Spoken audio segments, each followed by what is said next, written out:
It was a cold, moonless night when 5 friends decided to challenge the icy embrace of winter in the heart of the Rocky Mountains. Their plan was simple: a weekend of winter camping, miles away from civilization, where the only company would be the whispering winds and the creaking trees.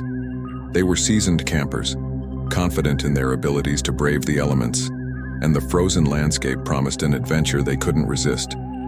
They set up camp near a secluded frozen lake, its surface gleaming like a mirror under the faint starlight.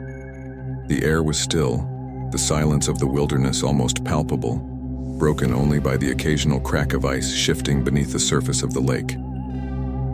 As they huddled around the campfire telling stories to pass the time, the fire's warmth was a fragile barrier against the biting cold. As the night deepened, their conversations grew quieter, the flames from the fire casting flickering shadows on the surrounding trees. The stories turned darker, filled with tales of lost hikers and mysterious creatures that supposedly roamed the mountains. But it was all in good fun, until they heard it. At first it was faint, almost imperceptible, just a soft crunching sound like footsteps treading lightly on the snow. The friends fell silent, straining their ears. The sound grew louder, more distinct, the steps slow and deliberate. They exchanged uneasy glances, trying to reassure each other that it was probably just an animal. But there was something unsettling about the rhythm, something too measured, too human. One of them, Jack, the bravest, or perhaps the most foolish, decided to investigate. He grabbed a flashlight and stood up, his breath visible in the cold air as he ventured toward the edge of the campsite.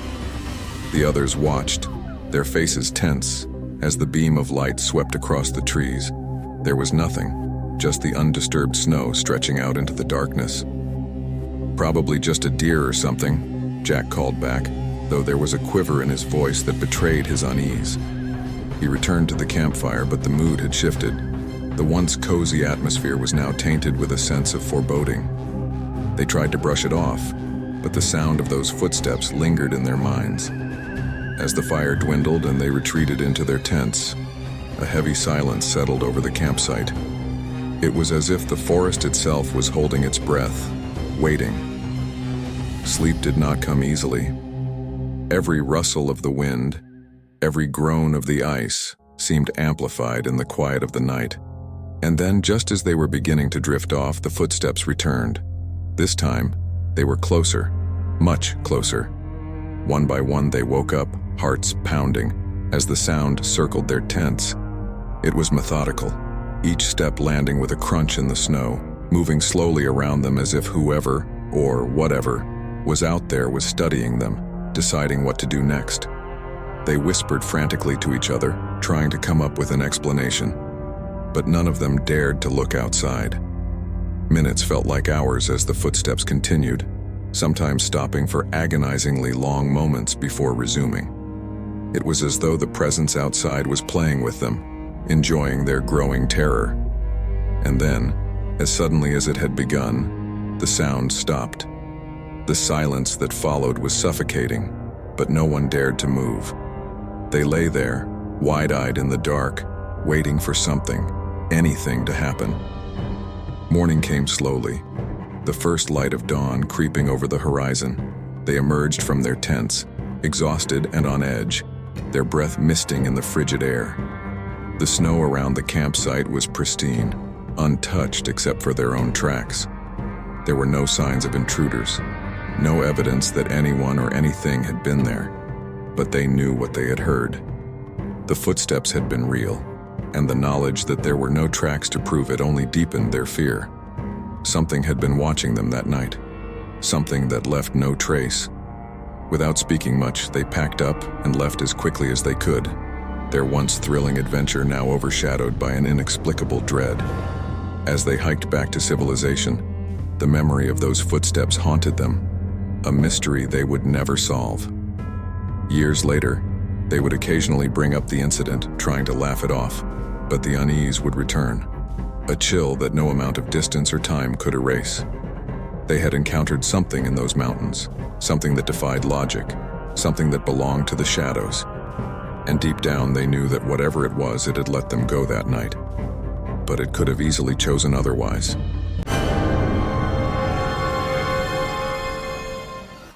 Let me take you on a journey deep into the heart of a frozen forest, where the quiet hush of the snow hides the dark secrets of the past. Picture this: a young couple, driven by the need to escape the suffocating noise of the city, finds themselves yearning for the tranquility of nature. They decide to embark on a winter camping trip in the remote wilderness of Canada. The journey is long, the road treacherous, but the thought of being alone in the pristine white silence is enough to push them forward. As they delve deeper into the woods, the trees grow denser, their branches heavy with snow, bending as if burdened by a great sorrow. The couple finally finds an isolated spot, far from any other signs of life. The air is crisp. The only sounds are the crunch of their boots on the snow and the occasional call of a distant owl. They pitch their tent, build a fire, and for a moment, everything is perfect. But as the sun sinks below the horizon, the woods seem to change. The cheerful crackling of the fire can't quite chase away the creeping shadows that stretch and twist around them.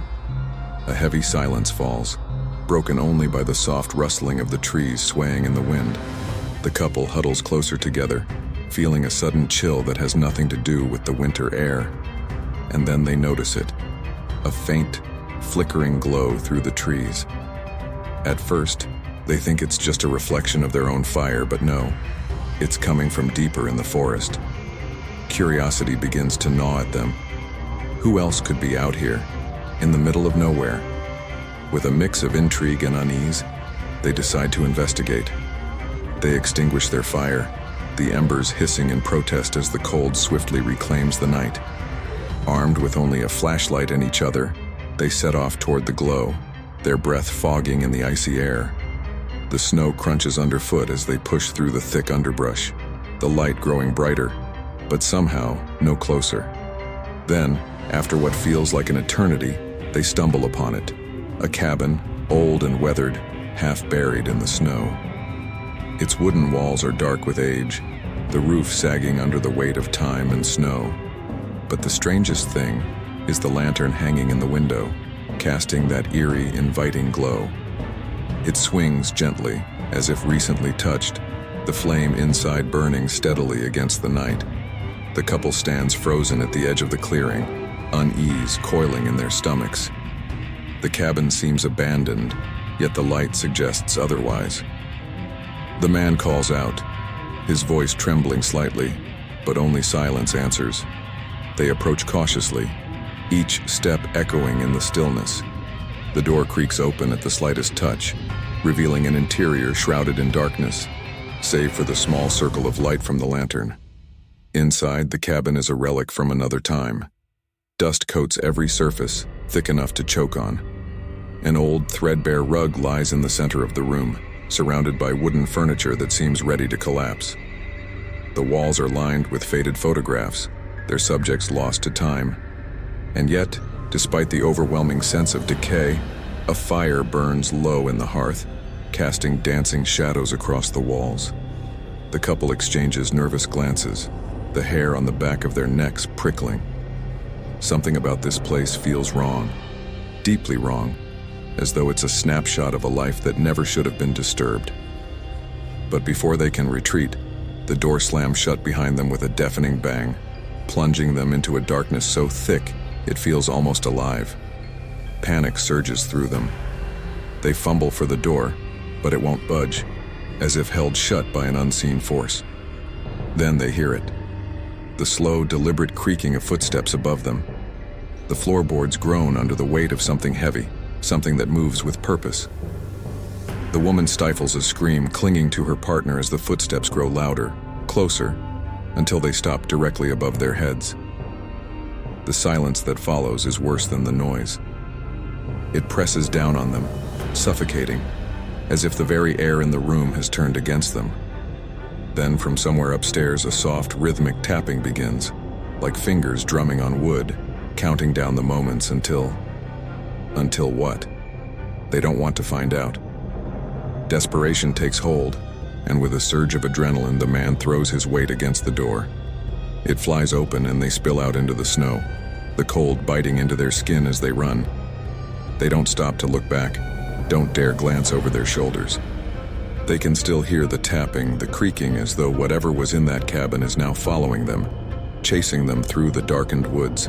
They reach their campsite, but it no longer feels safe.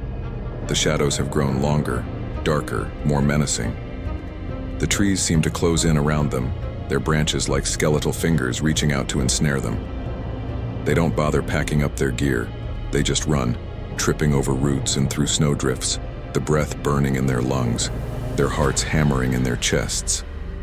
Finally, after what feels like hours, they reach their car. They scramble inside, locking the doors behind them, and drive off without a second thought, the tires skidding on the icy road. The forest closes in behind them, the cabin disappearing into the distance. But the memory of that place lingers, heavy and suffocating. Back in the safety of their apartment, they try to make sense of what happened, but the pieces don't fit. Who lit the lantern? Who tended the fire? And what was walking above them? Unseen, but all too real. Days later, still haunted by nightmares, they decide to do some research. What they discover chills them to the bone. Decades ago, a family had lived in that cabin. A husband, wife, and their young daughter. One brutal winter, they were snowed in, cut off from the world. No one knows exactly what happened, but when the snow finally melted and rescuers reached the cabin, they found it empty. The family had vanished without a trace, leaving behind a perfectly preserved home, as though they had simply walked out the door and into the snow. Since then, many campers have reported strange occurrences near the cabin. Footsteps in the snow, lights in the windows, and an overwhelming sense of being watched. But no one has ever seen the family again, and no one knows what became of them. The couple swears never to return to those woods, but the memory of that night stays with them, a cold shadow that they can't quite shake. And sometimes late at night, when the world is quiet and the darkness presses in, they can still hear the soft, rhythmic tapping, like a ghostly echo from that cursed cabin, counting down the moments until it comes for them too.